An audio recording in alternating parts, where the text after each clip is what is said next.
Қайырлы күн, құрметті тыңдарман. Қазіргі таңда уақыт көшімен ілесіп, дүние жүзінде мыңдаған кәсіп иелері өз міндеттерін атқаруда. Олардың әр қайсысының да қоғамға тигізер пайдасы мен адам өмірінде алар орны ерекше. Ал жер бетіндегі сан түрлі дерттің бетін қайтарып, миллиондаған жанның өміріне шуақ шашып, жүздеріне күлкі үйірген, адам өмірінің қуанышты сәттерін ұзартуға атсалысатын абзал жандар, дәрігерлердің де еңбегі ұшан теңіз.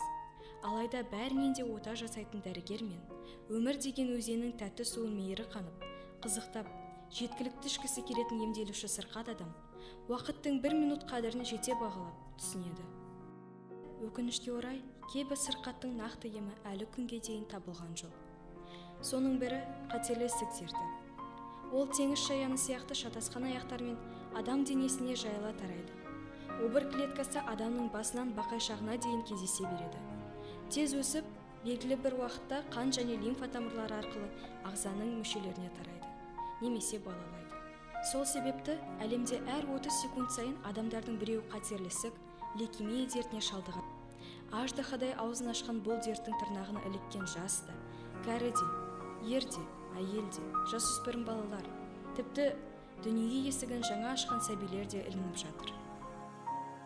Қоғамға қызмет ету бағдарламасы аясында облыстық балалар ауруханасының онкогематология бөлімшесінде онкологиялық және лейкемия дертіне ұшыраған балалардың өмірге деген құштарлығын арттыру, жүректеріне қуаныш сезімін ұялату мақсатында жаңа жылдық бағдарламамызбен құттықтай барғанымызда періштедей пәк, бейкүнә балалар мен сәбилердің қатерлі дертке шалдыққанын көріп, жүрегім сыздады.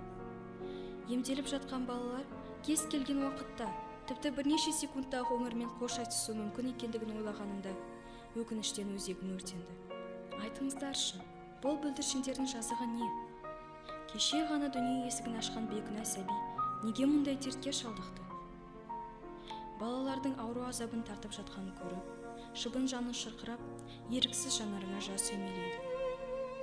Бір ғана оңтүстік Қазақстан облысының аумағында жылына 600-ден астам балалар онкогематология бөлімшесінде ем қабылдап, соның ішінде 50-ге жуығы онкологиялық дертке, ал қалған 500-ден астам лейкемия дертіне шалдығады екен. Ал бүкіл Қазақстан бойынша олардың саны қаншама десеңізші. Халқымыз жақсы кәсіп жанға нәсіп дейді емес пе? Осындай құрметті мамандық арқылы адамдардың өмірін нұрға толтырып, қоғамға қызмет еткім келеді.